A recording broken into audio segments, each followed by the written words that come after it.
know people that's miserable and hate what they did with their life and like, you know what I'm saying? Like, mad at the world, jealous of young niggas and shit. It's a lot of old niggas mad at niggas because they fucked their shit on, cuz.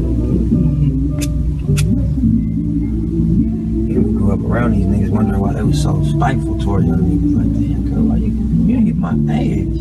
But niggas be threatened by a nigga potential, nigga opportunity.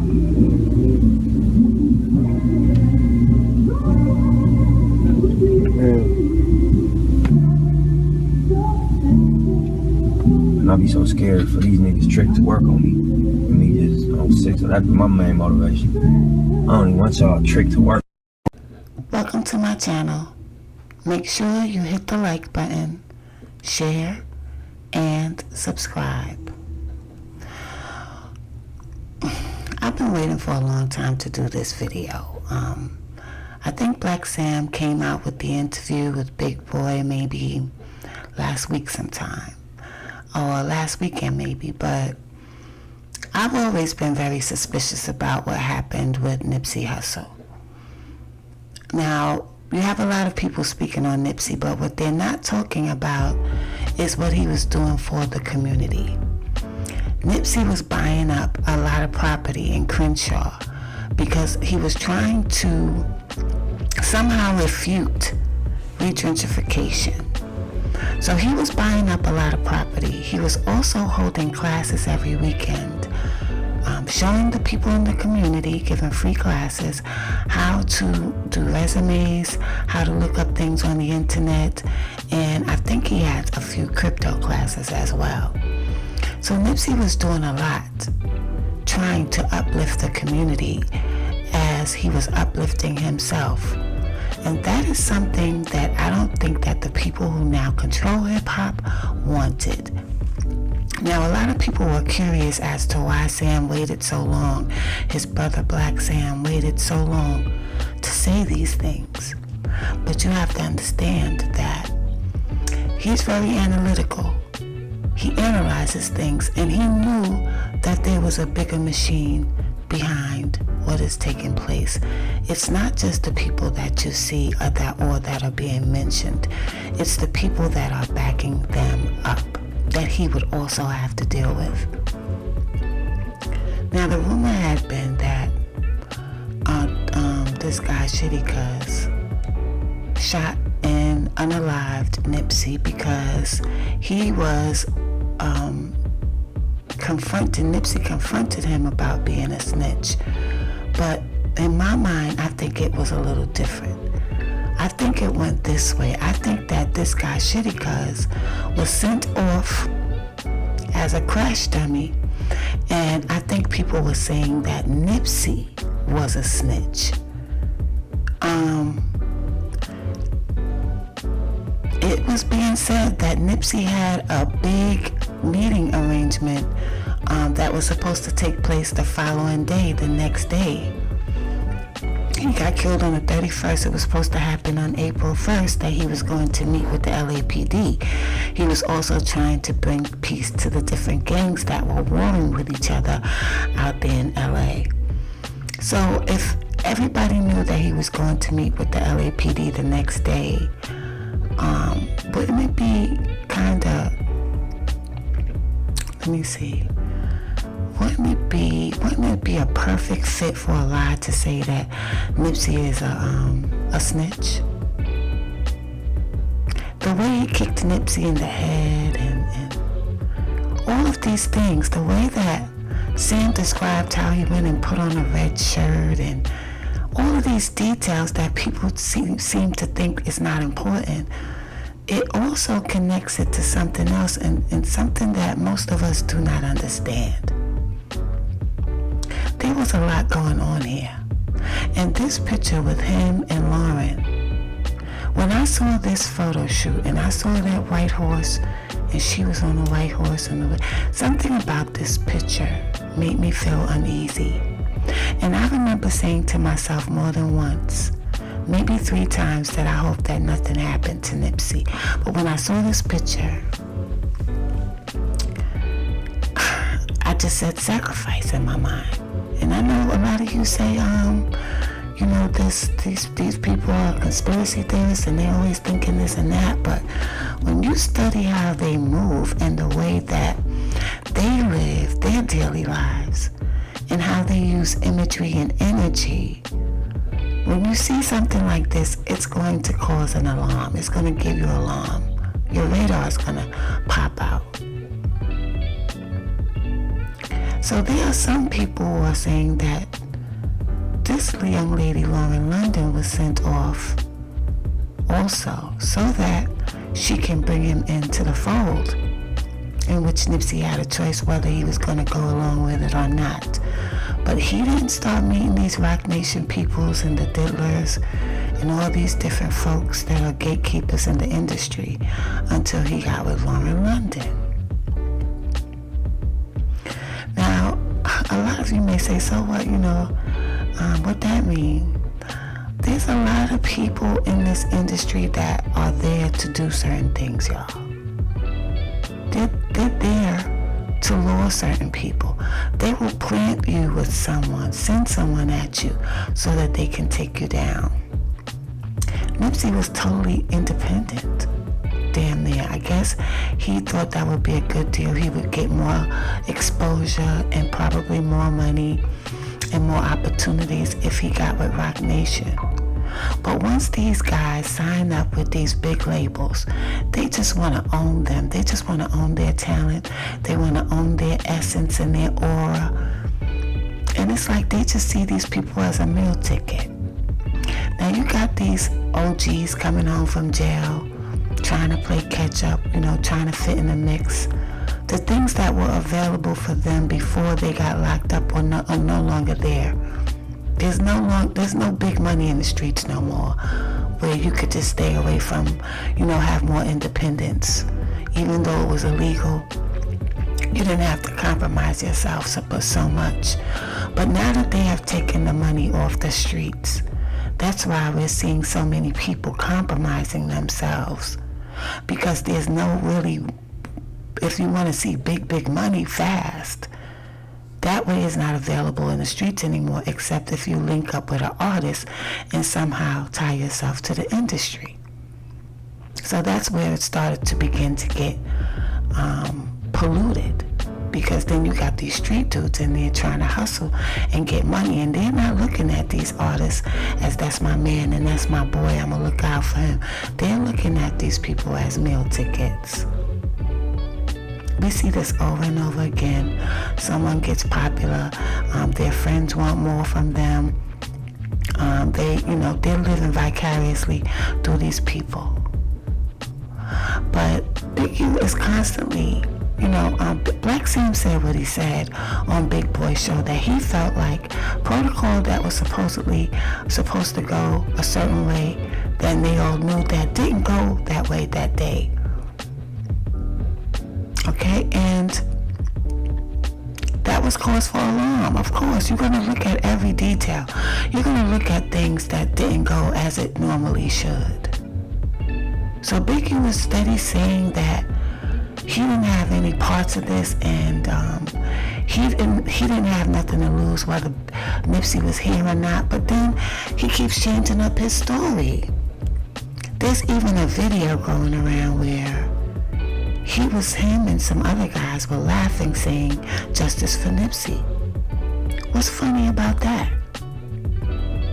So when people point the finger at Big U and are suspicious of Big U, it's not because they're conspiracy theorists.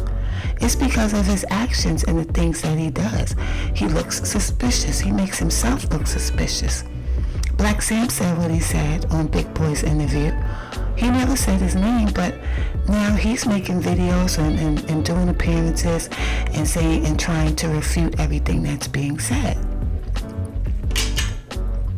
I'm glad White 100 revealed what he revealed, because that put even more suspicions on him. Nipsey wasn't the type of person that should have went out like that. He was trying to help everybody. He wasn't being selfish and coming through there just showing off. He was trying to bring everybody up, just like Dolph. And it's always the ones that get taken out by good Negroes that just want to control shit You want to get the love from the people that this person has, but you're not putting into the community the way they are. You don't care the way they do. They're getting this love and these accolades because they care, and people can feel that. But you want to take these guys out, and you can't even replace what it is that they were doing. Because it's not about the people like it was for those that are passing away. It's about these selfish individuals.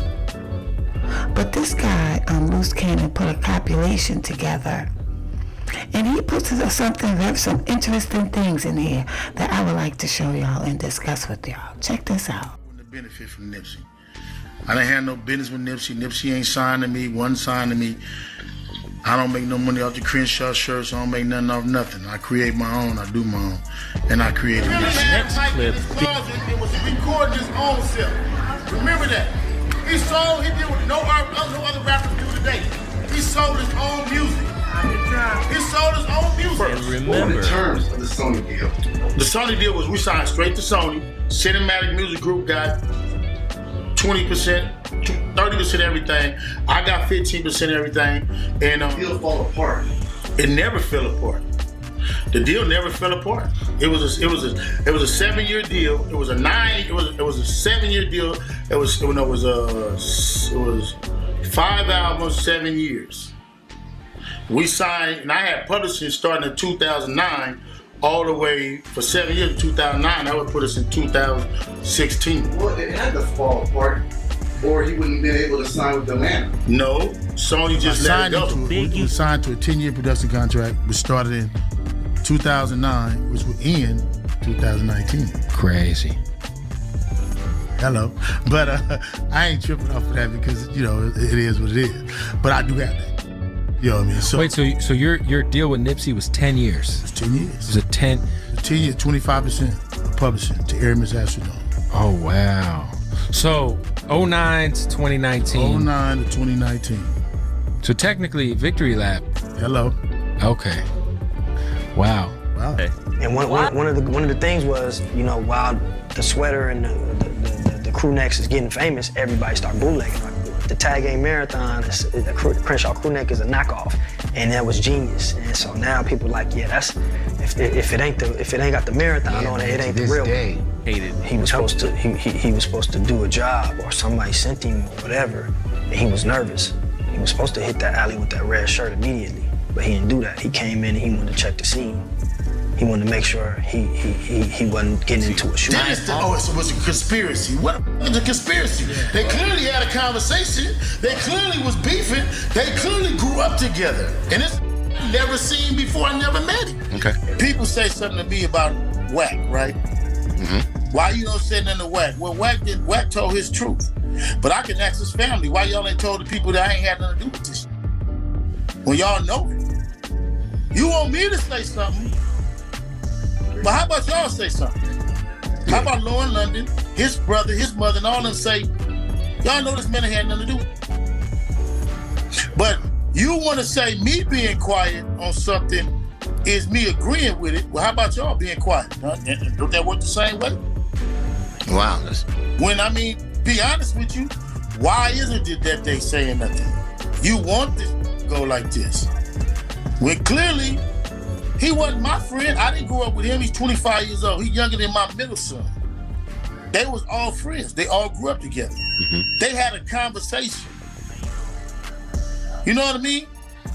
Ain't nobody going to go do nothing. You're going to have a conversation with somebody. They clearly got the conversation. So why are they letting it go like that? But you want me to say something to somebody. And you still haven't had a chance to talk to the family or anything? I'm not even trying to talk to the family, bro. From the 30s to the 100s, when Hustle throw something in that parking lot, you coming. From whatever it is. You in the hood, you smoking weed, you coming to our spots. He was never at any functions. He was never at any grand openings. He was never at anything Hustle was doing. He was never at any shows. It's because he wasn't good in the hood. So all this other just talking about, I don't know. He wasn't good, He wasn't good, and he was not good, and he was not around for a reason, And to that point, he didn't. This is the last conversation me and Nip had. You got to get in close. You see the date on there? See what that say? Tuesday, March 28th. This me and him talking. This me talking about DJ Khaled. I told him DJ Khaled had gave me his what you call him number, right? And I said I need to talk to Khaled. So Nip said at the video, did you talk to him? You see what he said? I ain't gotta read it. He said, did you talk to him? But I was doing an interview too, and I said yeah. And I sent him a call cuz back after the meeting. Nip said off top, let me know once he balances it. Not to get into too much detail, but there was a lot of big politics getting into with certain people. Hussle had DJ Khaled in the hood. Not to be speaking too much on, but we came frontline like we always do, and gonna know we gonna crash out behind it. We not playing, ain't nobody saying nothing to Khaled, ain't nobody doing nothing to Khaled, and he's straight. And Hussle frontline that, and we felt like certain people didn't like that. Y'all seen what Black Sam alluded to? What happened, Ghost? Basically, in that interview, if can pay attention and understanding what he's saying, he basically saying before Nip died, Big U and Nip had an issue about Nip bringing DJ Khaled to their neighborhood. They definitely did. And Big U had him ran up out of there. Now you see what I'm saying? He sent the team over there. That's a fact. Now see, that dispels all the Big U been saying all this time. Bro, me and nephew ain't had no problem. Me and nephew was cool. That's a lie. What I've been telling you, bro. You been saying that, bro. Bro, you gotta remember. Ghost, listen to me. This is how this works. I want you to really think about two different mountains. Two different motherfucking gangs, right? But you got two who got the say-so of each of their gang, right? And then you got a problem on his mountain, but everybody watching him. But he has safe passage to go from the blue mountain to the red mountain and have a conversation. Who you think know everything? Right. You know everything, bro. Bro, you gotta watch that interview, bro. Like I'm telling you, in the next few hours, between today and tomorrow, you're gonna be on it. Big U. Just more foul, low blows, disrespect from Big U, towards Nipsey and his family, after all the, just fake speeches and fake things that Big U said about Nipsey and all this stuff, like, not even to mention all the things you said about, you didn't kill Nipsey because you wouldn't have benefited from it. Like, the only reason you say you didn't kill him is because you wouldn't have benefited from it. You didn't say you didn't kill him because that was like your little brother. You didn't say you didn't kill him because, he's a guy in the community, because he's from your neighborhood. There's any type of valid reasons of love. You didn't name none of those. You just said you didn't kill him because, he wouldn't have benefited you. Anyway, crazy. So, fast forward, man. Nipsey passed, and they had some type of contract going. Anyway, I'm gonna show my pen up right now. He used him and Steve Lobel's signature on the contract to go after Nipsey Hussle's estate. Then why did you want me to sue the estate and act like I brought you out of the contracts 53 days after this man's demise? Can you please tell the people this? You lied and said you had no contract. Now you got a contract. 53 days after this man died, you wanted WAC 100 to go at the estate. Nope. After he was already buried. Now, that's just foul. You know what I mean? Like, and then, like, they paint the fake narrative towards WAC 100. And he tried to use WAC 100 as the fall guy. He didn't know how to go about it, so he sent the contracts with his signature and Steve Lobel's signature to WAC 100 to go after the money. WAC 100 didn't want no parts of that. You know what I'm saying? That dude got a family, dude got kids. That bill was gonna be. If you was gonna go after something, you should have went after it before he died. But it's just crazy how, you know, he got his whole fake narrative with all these fake speeches talking like he actually had love for him. You don't have love for him, bro. It's evident. Why are you trying to attack the man's estate? The estate is awarded to his children, his family, man. You know what I'm saying? So it's just more stuff is coming out, bro. You know what I mean? It's just more stuff is coming out, man. And you know, shout out Black Sam, and shout out, you know, his family, and shout out for everybody keeping it strong and keeping everything going and making sure the marathon continues. And you know what I'm saying? When you cut the grass, the snakes will show. You know, Big U's already proven to be a snake in many ways. You know what I mean? He's been cut off by a lot of people. You know, just cut off by a lot of people. You know what I mean? And yeah, it's crazy. Contract is right there, bro. Look at the date. Now, yeah, you don't want to make assumptions. You don't want to put burdens on people, whereas they may not be responsible. But it's hard when you see details like this come out and you see the behavior of these people that we're watching. We're watching you. We're not stupid. Like, we're going to put two and two together if you keep saying things that make you look suspicious. You look suspect. And it's not like the things that we're looking at are not facts. It's coming out of your own mouth. The day after Nipsey was unalived, I was at work early in the morning, 7 o'clock in the morning, and I heard the name Shitty Cuz. I don't know nobody in LA. I was talking to one of my security guards. We was talking about Nip, and his cousin just happened to be called. He was from LA, and he was talking about what he heard. So it just, listen, the information is out there. God gives us the information so that we can see what's going on. He puts it right there in front of us. And those of us who look at things and analyze things and have questions, we're going to see how the people who are close to him are reacting. And the way that Big U has been reacting, it doesn't make him look like he's telling the truth when he says he doesn't have anything to do with it. There's so many things that I haven't even put in this video that makes him look suspect.